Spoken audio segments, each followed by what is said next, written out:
Muy buenos días, señor Martínez. ¿Qué espera usted de este gobierno? ¿Qué reforma de las pensiones espera usted? Bueno, en primer lugar, felicitaros a todos por el programa y felicitaros también el Año Nuevo. Gracias, Javier. En segundo lugar, lo que espero de este gobierno lo voy a ligar con lo que estaban ustedes hablando antes sobre las reformas y los salarios mínimos. Yo añadiría la reforma de pensiones y la pensión mínima. Vamos a ver, todos sabemos que estas reformas, las últimas que se hicieron durante la crisis, esas reformas han hecho que las familias se hayan empobrecido más y también esas reformas han hecho de que se haya quintuplicado el número de millonarios. ¿Cuál es el resultado? El resultado es que los millonarios, cuando han acumulado muchas riquezas, y también lo han mencionado antes, se han llevado el dinero a paraísos fiscales, pero sin embargo las reformas han empobrecido a la gente. Si habría un salario mínimo, eliminando esas reformas a las leyes que había en el 2010, si habría un salario mínimo de 1.200 euros y una pensión mínima de 1.080, eso no se va a ningún paraíso fiscal. Eso vuelve a la sociedad. La gente podría comprar cosas que hoy no puede comprar, muebles, electrodomésticos, quizá algún paquete de viajes que siempre han querido hacer. Y los empresarios saldrían beneficiados. Con estas reformas está demostrado, y yo no soy economista, pero lo dice todo el mundo, las grandes fortunas son las únicas beneficiadas. El país no se ha beneficiado de eso, porque que se vaya el dinero fuera no beneficia al país. Que el dinero de los pensionistas, el dinero del salario mínimo, vaya al consumo beneficia al Estado, el 21% del IVA que va a recoger el Estado. Las pensiones, vuelven a entrar el dinero de las cotizaciones al elevarse más, tanto los empresarios como los trabajadores, vuelve a entrar dinero en la seguridad social. Un dinero que se sacó y se dio a esos empresarios para fomentar el empleo, cuando el empleo debe ser un esfuerzo de toda la sociedad, de los presupuestos del Estado, no de las nóminas de los pensionistas. No se puede crear empleo con las nóminas. Me parece, Javier, muy interesante su reflexión. Este gobierno hace muy bien en derrogar la reforma laboral y las reformas de pensiones y en subir el salario mínimo. Y ojalá, que de eso no han hablado cifras, se suba también la pensión mínima para igualar, por lo menos, a mujeres y hombres. Porque las mujeres pensionistas están cobrando menos de la mínima, están cobrando muy poquito. Déjame que le traslade ahora mismo esta reflexión que usted hacía a Juan Rayo, porque me ha parecido, por los gestos que hacía con la cara, que no estaba muy de acuerdo con lo que usted decía. Juan. No demasiado, la verdad. Vamos a ver, creo que se están haciendo análisis muy sesgados y muy simplificados. Es decir, señalar que la reforma laboral es la causante del problema actual del sistema de pensiones, o al menos darlo a entender, creo que es un error. La reforma laboral contribuyó a que a partir del año 2012, por ejemplo, se redujera el ritmo de destrucción de empleo. Si no hubiésemos tenido reforma laboral, habría habido menos empleo y, por tanto, menos cotizantes. Hoy el déficit de la seguridad social no se puede explicar por una caída brutal de los ingresos con respecto al periodo en el que teníamos superávit en el sistema de pensiones. Hoy los ingresos por cotizaciones sociales son los más altos, en términos nominales al menos, de la historia. Lo que ha generado el déficit en el sistema de pensiones es sobre todo el incremento continuado de los gastos en prestaciones a los pensionistas. Y lo que se está planteando es elevar todavía más, incluso por encima del actual sistema, que ya es difícilmente sostenible en su situación actual, elevar todavía más esos gastos con una pensión mínima de 1.080 euros mensuales, que elevaría el gasto anual en pensiones en 25.000 o 30.000 millones de euros. Si tenemos un déficit de 1,5 puntos del PIB, que sin la reforma de pensiones del año 2013, que el actual gobierno se quiere cargar, se elevaría de media, con respecto a, desde la actualidad, en los próximos años, se elevaría de media 3 puntos de PIB adicionales el gasto público, pues si tenemos 1,5, se nos cargan la reforma de las pensiones del año 2013 sin alternativa, 3 puntos más de media de agujero, y se quieren elevar las pensiones públicas, que serían mínimas hasta 1.080 euros, que serían otro agujero de 2,5 puntos, pues la cuestión es todo esto, cómo se paga y quién lo paga, porque al final las pensiones proceden del mismo sitio, de las cotizaciones sociales. Vamos a cargar todavía más con impuestos, con cotizaciones sociales a las generaciones más jóvenes, que son las que hace un momento decíamos que lo tenían tan complicado incluso para acceder a una vivienda, para subir las pensiones a los pensionistas, la mayoría de los cuales, y lo celebro, son además propietarios de vivienda y por tanto no tienen ni siquiera ese problema sistema de accesibilidad a un hogar. Creo que no tiene esto absolutamente nada que ver con la solidaridad internacional. Ahora es Javier el que... Dos preguntas. ¿Se podría hacer esa semana de 4 días a la semana? ¿Y esto qué hace la Generalitat Generalitat Valenciana? Subvencionar a las empresas para que se trabaje 4 días, ¿cómo lo ves? A ver, ¿se puede? Si nos volvemos más productivos, claro que se puede trabajar menos. En el siglo XIX trabajábamos 6 días a la semana y 12 horas al día, pero como nos fuimos volviendo más productivos lo podemos rebajar. Ahora, sin que seamos más productivos, ¿se puede hacer? Si reducimos la jornada y somos igual de productivos que antes, cobraremos menos. ¿Y lo de la Generalitat Valenciana es subvencionar? La Generalitat, claro, lo que está haciendo es coger dinero de los contribuyentes para subvencionar a las empresas a que dejen de producir. Esto es como subvencionar a los agricultores para que dejen las tierras en barbecho. ¿Y cómo lo ves eso? Eso porque lo ves así. También puedes verlo como que está cogiendo dinero de los contribuyentes para que los contribuyentes ganen en calidad de vida. Claro, pero que es como lo leo que yo, sí, ¿no? pero que entonces es como rebajarles la remuneración, porque tú cobras menos después de impuestos, porque tienes ahí dinero que te lo estamos cobrando de impuestos para que trabajes menos. Si a mí que la gente trabaje menos horas me parece fantástico. Si acabas de decir tú que no es una cuestión de que trabajen menos, sino de que se trabaje más productivamente, Claro, que sí. puedas hacer en 4 días lo que se hace y si en somos 5. más productivos se puede hacer sin subvención. Claro, bueno, pero también se puede hacer con subvención porque habrá muchas empresas que les saque, dada nuestra mentalidad, que asocia que tenemos que estar muchísimas horas en el trabajo. Pero entonces, aunque estemos haciendo es un cosas cambio que no sirvan cultural, para entonces lo que nada. hace falta, pero la subvención no lo ayuda. La subvención, tú dices que la subvención no ayuda. No, hombre, es que la subvención es una empresa que no es más productiva, le vamos a dar dinero para que produzca menos horas. Subvencionar para producir menos, dices. Sí, es que es eso. Vas a trabajar menos horas y vas a producir menos. De todos modos, creo que hay un factor que es que hay que cambiar el modelo económico de este país.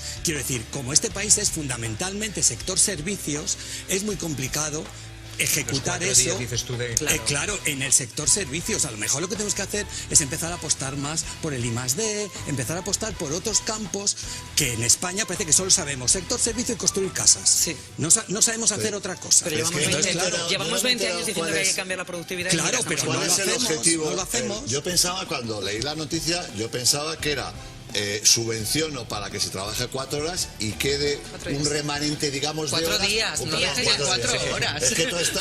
No, su cabeza no está centrada en ese sentido. Entonces, trabajar 4 días y liberar una serie de horas para gente que no tiene trabajo. Sí, claro, sí.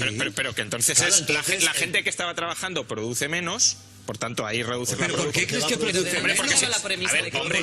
produce menos? Si aumentan la productividad, no. Pero es que aumentar la productividad no es algo tan sencillo como decir de la noche a la mañana voy a incrementar la productividad. Y cuando digo incrementar la productividad, no estoy diciendo que el trabajador sea vago ni nada parecido. Hay empresas que necesitas incorporar maquinaria, por ejemplo, para aumentar la productividad. Entonces, si una empresa no es más productiva y se trabajan menos horas, se produce menos. Bueno, de hecho, si hay más maquinarias, puedes tener más días libres. Me pongo en lo que... Si hay más maquinarias, hay más días libres. Si aumenta la productividad, se puede trabajar menos y producir lo mismo. Si es que eso es lo que tenemos que hacer, ser más productivos. ¿También hay más paro?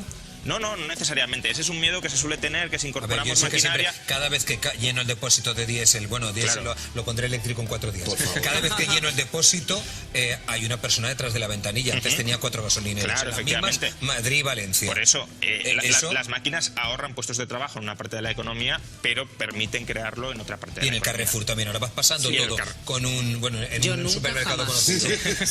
Vas pasando todo, también hay menos cajeras. Hay puestos de trabajo que se mecanizan, pero a ver, si hay oportunidades para emplear a esa gente... Pero tampoco nos pongamos así, porque es que entonces no estamos negando la tecnología. Quiero decir, que haya máquinas, que a lo mejor quita a la persona que está en la caja, pero también hace que haya un señor que tiene que ir a reparar la máquina. Está el señor, claro, quiero decir, se crean otros puestos de trabajo. Y está fenomenal, es que exista el avance, o sea, no podemos negar que haya cosas que facilitan la vida. Muy bien si esa empresa reinvierte parte de ese dinero para contratar otras personas que no lo hacen. Pero no necesariamente tienen por qué ser esas empresas, porque como dices, se pueden crear puestos de trabajo en otras partes de la economía. O si los trabajadores, como se ha incorporado maquinaria, se vuelven más productivos... Bueno, habrá que buscar otro tipo de trabajo, pero claro, si tú le dices a la madre o al padre que tenían al hijo en la gasolinera de cajera, que no es que eran trabajos, y así en una agencia de viajes y así 1000 cosas...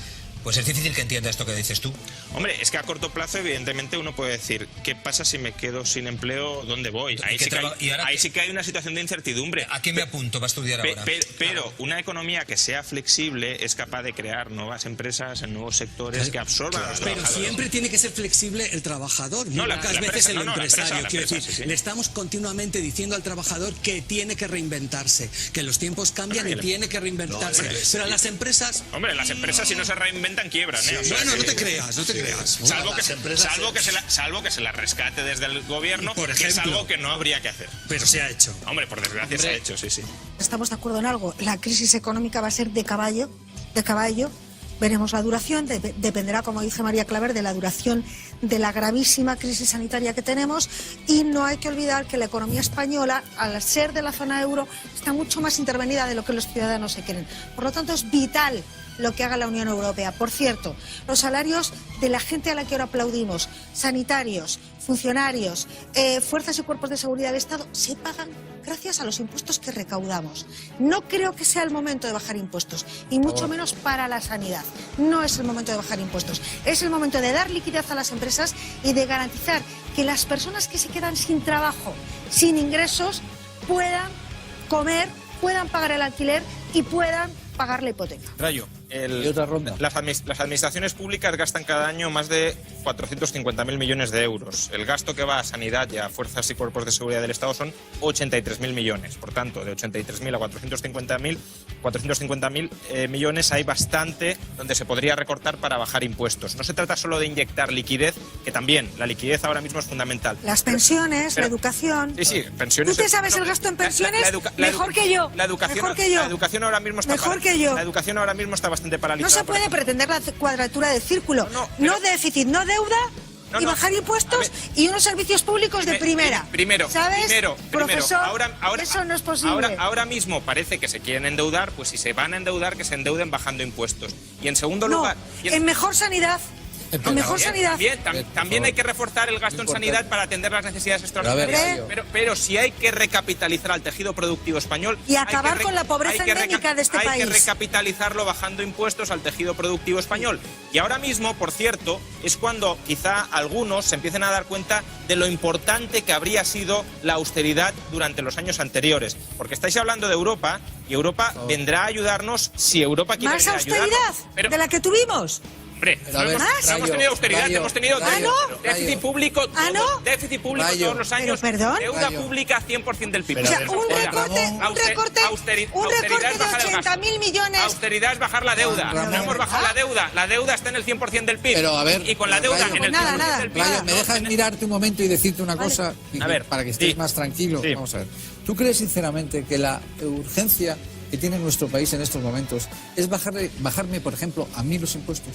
La urgencia que tiene este país, déjame darte... Muy breve, por favor. La urgencia que tiene este país, no bajarme a mí los impuestos. La urgencia que tiene este país es darle liquidez a los autónomos para aguantar y diferirle los pagos a esos autónomos para que no paguen la cuota mensual. Es ayudar a los parados. Es ayudar a los parados. Es inyectar liquidez porque el sistema se está apagando. Y eso es lo urgente, no bajar los impuestos. No solo liquidez, también solvencia. Los autónomos están perdiendo ingresos. Diferir el pago... perdió todos los ingresos, es decir, hay autónomos diferir el pago de la deuda no es condonarles la deuda, es que paguen más tarde. Por tanto, necesitan liquidez y más solvencia. Necesitan recapitalizarse. Lo primero que necesitan... que no les quiten los pocos ingresos que tienen y que van a tener... Escúchame una cosa. Bernardo, Rayo, los sectores más afectados, el turismo, el comercio, la hostelería, voy a empezar por Gonzalo Bernardos. ¿Qué futuro creéis que tienen? ¿Qué puede ser de ellos a medio y largo plazo? Exportación, economía sumergida.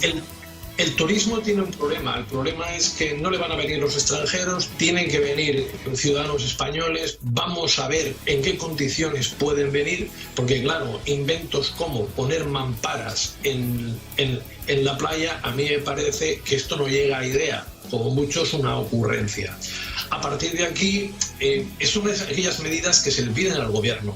Medidas que realmente hagan que estos sectores tiren para adelante, y a mí me da la impresión que el gobierno quiere ser muy prudente, no quiere cometer los errores de Zapatero, que cometió muchísimos, y en esas condiciones no está dando todo lo que a mí me gustaría, porque en estos momentos prudencia médica sí, pero atrevimiento económico también. Tiene razón Carmona en que realmente el Banco Central Europeo tiene mucho que decir, y sobre todo que a mí una deuda del 113% que puede llegar a tener España en el 2020 me preocupa relativamente poco. Todos los países van a tener mucha deuda. Ya sé que algunos liberales dicen que estamos quebrados de hace 10 años, pero continuamos pagando nuestras deudas regularmente. Y yo creo que lo que se debería hacer en Europa es lo mismo que va a hacer la Reserva Federal con Estados Unidos y el Banco de Inglaterra con el gobierno británico, que es la deuda pública que acumulen, quemarla. Pero, Gonzalo, por todos los países es lo mismo. Una duda, España está pagando ahora mismo, si no me equivoco, de intereses de la deuda 38.000 millones al año. Sí, en global, si contamos comunidades autónomas, por ahí rondará. Pero eso es sostenible, solamente el pago de los intereses anuales. Es perfectamente sostenible con las condiciones que te voy a decir. Imagínate que el Banco Central Europeo hace como el Banco de Japón y dice, oye, yo te aseguro que el tipo de interés no va a superar nunca el 0,5%. Esto significa que podemos tener 185.000 millones de euros más y solo pagar anualmente 925 millones. Si Europa no hace un plan de reconstrucción, si no permite que la deuda de cualquier país no erosione muchísimo las cuentas y si a la vez nos cogen y nos vuelven a aplicar la austeridad y el año que viene nos viene el presidente de turno diciendo que los trabajadores han de ser los que han de pagar esta crisis, mira, Iñaki, me parece que más de uno, más de dos y bastante gente va a decir, Europa, zona euro, ahí te quedas. Es más que posible. Me voy a ir con Rayo, adelante. A ver, a mí me hace un poco de gracia que Gonzalo diga que no estamos quebrados, pero que al mismo tiempo tiene que venir Europa, ya sea con los eurobonos o con el Banco Central Europeo, que no es más que una forma encubierta de eurobonos, a rescatarnos. Si no estuviéramos quebrados, no necesitaríamos de la asistencia de Europa. El hecho de que necesitemos de la asistencia de Europa para podernos financiar a unos tipos de interés que sean sostenibles es la muestra de que tenemos demasiada deuda. Y evidentemente no vamos a convencer en absoluto a Europa, tampoco al Banco Central Europeo, que es una rama de Europa, de que nos tienen que financiar a tipos subsidiados y sin condicionalidad, diciendo que nos tenemos que olvidar de la austeridad sine die. Olvidarnos de la austeridad sine die en España significa que Alemania, Holanda, Austria, Finlandia, estos países van a tener que estar financiando permanentemente el déficit público español. Estos países tienen sus propios problemas. Sus contribuyentes están pagando sus propios impuestos. Tienen un hundimiento de la economía, como lo hemos escuchado antes, que se acerca. Gonzalo, si tuviéramos un banco central propio, no pagaríamos ni un solo euro. Si tuviéramos un banco central propio, seríamos Argentina. Es decir, seríamos un país que estaría imprimiendo, que estaría imprimiendo. Se han pagado Argentina su deuda y la hemos pagado nosotros.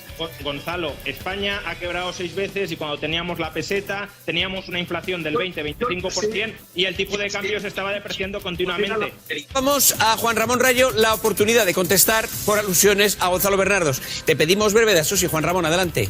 Vale, lo intento. A mí de la intervención de Gonzalo me han sorprendido 3 cosas. Primero, ha dicho que no he mencionado en ningún momento a los trabajadores en mi alocución. Creo que Gonzalo debe ir un poco duro de oído porque he comentado que una de las grandes tragedias y una de las grandes reformas que Europa nos quiere imponer es una reforma dirigida a solucionar la tasa de paro estructural y la altísima tasa de temporalidad que padece la economía española. Si eso no es hablar ni preocuparse de los trabajadores, pues no sé qué entiende Gonzalo por preocuparse por los trabajadores. Segundo, ha dicho Gonzalo, y esto también me sorprende, que ningún país europeo tiene una legislación laboral tan laxa como la española. Me sorprende este desconocimiento de la legislación laboral en Europa. 2 ejemplos, justamente 2 ejemplos del grupo de los frugales. Ha dicho Gonzalo que en España la indemnización por despido objetivo es de 20 días por año trabajado con un máximo de 12 mensualidades, es decir, un máximo de 240 días de indemnización. Bueno, en Holanda la indemnización por despido es de 10 días por año trabajado, no 20, 10. Y en Dinamarca, otro del grupo de los frugales, la máxima indemnización que puedes recibir si llevas más de 18 años trabajando en una empresa es de 90 días. No 90 días por año trabajado, 90 días en total. En España, 240 bajo el despido por causas objetivas. Si nos vamos al despido improcedente, es bastante más. Y por último, también me ha sorprendido que Gonzalo diga que es antidemocrático que los Países Bajos nos quieran imponer reformas. En el Consejo Europeo las decisiones se toman por unanimidad y es perfectamente democrático que el Parlamento de los Países Bajos vote no a este fondo de reconstrucción si ese dinero va a parar a países que no garantizan un uso adecuado del dinero que sale del bolsillo de los contribuyentes holandeses. Ojalá el presidente del Gobierno de España defendiera a los contribuyentes españoles como está defendiendo Mark Rutte a los contribuyentes holandeses. Tengo dos titulares, Bernardos. No, mira, yo lo primero es que quiero responder a Rayo. Aquí los empresarios, y principalmente Rayo, lo que quiere es que el despido sea libre. Ya lo es, y con Aznar ya lo era. 45 días por año trabajado con 42 mensualidades como máximo. Por lo tanto, era libre pero caro. Pero Rayo quiere que sea barato, porque le importan un bledo a los trabajadores, porque en sus 20 últimos artículos que ha analizado en ningún momento los nombra. Él solo defiende al empresario, solo defiende al rico. Rutte lo que hizo cuando fue reelegido primer ministro fue hacer una gran bajada de impuestos para los potentes, para los que ganan mucho dinero, y absolutamente escasa, prácticamente nula, para los menos adinerados, para los más humildes. Y aquí en España, si no tuviéramos la protección que hay de las indemnizaciones por despido, tendríamos salarios mucho más bajos y la gente viviría mucho peor. En Dinamarca, en Alemania, en Austria y en otros países, lo que sucede es que tienen la suerte de tener una tasa de paro muy baja. Y gracias a esa tasa de paro muy baja, las indemnizaciones pueden ser bastante menores, porque cuando están parados reciben mucho más, aunque en menos tiempo. Y segundo, lo que observamos es que en estos países no ha habido una involución tan desfavorable para el trabajador como hubo con la reforma laboral. La reforma laboral a Mariano Rajoy... Me tengo que ir con Rayo, Gonzalo, te tengo que pedir que seas breve. Acabo, que Rayo ha intervenido una vez más que yo. Acabo, como mínimo... Calma, os pido que rematéis, que son las 2:10 de la noche. También me queda un tema más. Adelante, Gonzalo. A Rajoy en Europa le decían: ¡qué bueno eres! Has hecho una reforma laboral más dura aún de la que nosotros ya pensábamos. Y finalmente, Rayo, a ti te gustará mucho, como a mucha gente que quiere que venga la austeridad. Yo solo le deseo a ti y a toda esa gente que quiere la austeridad que tú y todos los de austeridad la sufráis. Que si alguien tiene que ser pobre, seáis vosotros, pero no el trabajador que va cada día y abre una panadería, no el comerciante, no el de a pie, porque la austeridad, como vino en 2012, nos hace a todos más pobres. Y si tú quieres que este país llamado España sea una colonia, ese serás tú, que tendrás un ambiente colonial, pero yo no. Yo quiero una España que decida por sí misma, y la unanimidad en Europa no necesariamente tiene que ser. Se está haciendo y se está negociando. Me tengo que ir ya con Juan Ramón Rayo. Un país que es un paraíso fiscal y un tramposo en Europa nos dé lecciones es una absoluta vergüenza. Le tengo que pedir a Juan Ramón Rayo que sea telegráfico a la hora de contestar a Gonzalo. Bueno, aparte de que parece que eres tú quien quiere convertir a Holanda en una colonia de España, yo creo que, Gonzalo, estás equivocado en muchísimas cosas. Por ejemplo, creo que tu defensa de la legislación laboral previa a 2012 condena a que España tenga una tasa de paro estructural muy alta y tenga una tasa de temporalidad muy alta. A pesar de que creo que estás equivocado, creo que no lo haces con mala intención. Creo que tienes buenas intenciones. Lo pone en la exposición de motivos. ¿Qué ha pasado la temporalidad? Gonzalo, ¿puedo hablar, por favor? Vamos a escuchar a Rayo, por favor. ¿No todos los hijos? No es verdad. Gonzalo, creo que pese a que creo que te equivocas, no tienes malas intenciones, y por eso tampoco te deseo que, obviamente no va a suceder porque tienes el empleo garantizado como funcionario, pero no te deseo que quedes en paro o que sufras un contrato temporal. Es decir, no quiero trasladar tus malas ideas en malas consecuencias personales, porque, insisto, creo que quieres lo mejor para el país, aunque te equivocas en los medios que pero una diferencia, Rayo. Yo quiero mejor para el país y mejor para todos, no solo por unos cuantos como tú. Y sabes perfectamente que la austeridad nos generó 3 años más de crisis, porque la austeridad la sufran todos aquellos que la piden, no los demás. Bueno, entonces tú tendrías que sufrir paro y empleo temporal porque estás defendiendo una legislación laboral que provoca que la tasa de paro media en España sea el 18% y la tasa de temporalidad sea la más alta de Europa. Yo no te deseo eso a ti, aunque sean las consecuencias de las políticas económicas que tú estás defendiendo. Y solo para terminar, no es verdad. Vamos a dejarle terminar a Rayo, por favor, que ha hablado menos tiempo que tú, Gonzalo. Juan Ramón. ¿Qué es lo que quiero yo? Juan Ramón, por favor, en casa cuesta que la gente se entere. Tiene que terminar Rayo, les pido una frase, la semana que viene seguiremos. Sí, una frase. Creo que solo en este país se equipara frugalidad con una virtud negativa. La frugalidad, la austeridad, el ahorro, la inversión, todo esto son virtudes para cualquier sociedad y no deberíamos denostarlas. El despilfarro es lo que tenemos que denostar. Muchas gracias a los dos, la semana que viene os espero, ha sido un auténtico placer como siempre. Rayo. Que aquí hay un error compartido que ha mencionado tanto Gonzalo como Angélica, que es la idea de que el sector privado no está tirando y que por tanto tiene que tirar el sector público. Especifiquemos exactamente qué es esta crisis. Esta crisis es que el sector privado está paralizado y por mucho gasto que añadamos a un sector público que está hibernando, que está congelado, que está suspendido, no vamos a conseguir que el sector privado se ponga a andar. Cuando Gonzalo dice que hace falta destinar gasto público a sectores con problemas, lo que hace falta es que esos sectores no estén afectados, no estén paralizados por la pandemia. Si están paralizados por la pandemia, por mucho gasto que metas, esos sectores no van a producir. Los vas a mantener en suspenso, los vas a mantener su renta, pero no vas a conseguir que produzcan. Y el PIB es, en esencia, producción. Por tanto, la primera responsabilidad del sector público en esta pandemia no es regar toda la economía de gasto público con cargo a la deuda pública. La principal responsabilidad del sector público, y en lo que ha fallado hasta el momento estrepitosamente, es controlar la propagación de la pandemia. Si la propagación de la pandemia se controla, no hará falta que el sector público meta gasto público en ningún lado, porque la economía resurgirá, porque podrá volver a producir, porque podrá volver a trabajar. Lo que paraliza ahora mismo la reactivación, lo que paraliza ahora mismo la actividad económica, no es la falta de gasto público, es la incompetencia del sector público para controlar la pandemia. Vamos a escuchar a Angélica, quería comentarle a Juan Ramón Rayo. Profesor Rayo, si me explica usted cómo se paga el sueldo a las personas que están en los ERTE si no es con sueldo público, igual a usted solo le preocupa la reactivación de las empresas, pero es que las familias tienen que comer a fin de mes. Y ahora mismo, en este país, en Alemania y en otros muchos de la Unión Europea, para que millones de familias coman a fin de mes,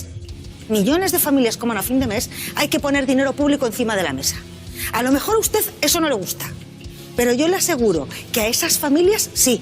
Y a mí, aunque no lo necesite, también. Porque no se trata solo de que las empresas funcionen. Se trata de que las familias puedan llegar a fin de mes. Y ahora mismo, eso solo se consigue, como bien dijo Nacho Escolar, nacionalizando parte de los salarios. Y no he visto a ningún capitalista protestar porque se hayan nacionalizado parte de los salarios. Eso no molesta, ¿verdad? Juan Ramón. Entonces, una cosa es impulsar la empresa privada y otra cosa es no dejar que la gente se muera de hambre en determinadas ocasiones como esta con dinero público. Yo intentaría no centrar este debate en las supuestas malas intenciones de la otra parte. Yo no tengo por qué suponer que tú tienes pésimas intenciones, aunque a lo mejor las tengas. Esto queda fuera del debate. ¿Quién ha dicho que yo no me preocupo? ¿Quién? No, sí. Tú sí que has dicho que a mí no me preocupan las familias, profesor, cuando eso es un disparate. Parte del debate. Eso es un despropósito. Lo que yo he dicho es que la economía no se reactiva metiendo gasto público. La economía se reactiva permitiendo que las empresas y los trabajadores puedan volver a sus puestos de trabajo. Que familias lleguen a fin de mes con dinero público es sostener la economía. Es que millones de familias puedan comprar pan, puedan comprar arroz, puedan comprar ropa para sus hijos con dinero público es sostener la economía en una situación de emergencia como la que tenemos. Cuando pase la pandemia le daré toda la razón. Ahora mismo no. No, porque se necesita dinero público para que muchos autónomos, muchas familias y muchos trabajadores lleguen a fin de mes. Y comprar pan, comprar arroz, ir al supermercado, comprar unos zapatos es mantener la economía. Escuchar a Raya, adelante, conteste. Que la economía ha caído un 20%. Claro, yo no he criticado, y esa es tu principal manipulación, yo no he criticado que se transfiera renta a las familias que están necesitadas. Básicamente porque esas familias, en tiempos normales, han estado cotizando a la seguridad social mes tras mes y por tanto han devengado un derecho de asistencia del sector público. Yo no he criticado eso. Estás confundiendo los términos del debate. Yo lo que he dicho es que la economía no se reactiva por el hecho de meter gasto público. Tú, como mucho, metiendo gasto público, transfiriendo esas rentas, conseguirás, y no es poco, y eso no lo he criticado, por tanto no pongas en mi boca palabras que no he dicho, conseguirás que familias que no tengan renta mantengan la renta y por tanto puedan mantener determinados consumos básicos. Y eso es lógico y es deseable porque, insisto, esas familias han cotizado a la seguridad social y por tanto tienen derecho exactamente a eso. Pero plantear que la economía se va a recuperar, que el PIB va a crecer porque estemos inyectando gasto público mientras la economía está paralizada porque no puede producir por una pandemia es un error. Si la economía está parada y metes gasto público, no tienes más PIB, tienes exactamente el mismo PIB o menos. Y lo que hay que conseguir es que la economía esté bajo control. Y eso es responsabilidad de ese sector público que nos intenta vender que se lo debemos todo. Y lo que le debemos es la extrema incompetencia de no haber podido frenar a tiempo la pandemia y de, en consecuencia, haber hundido la economía.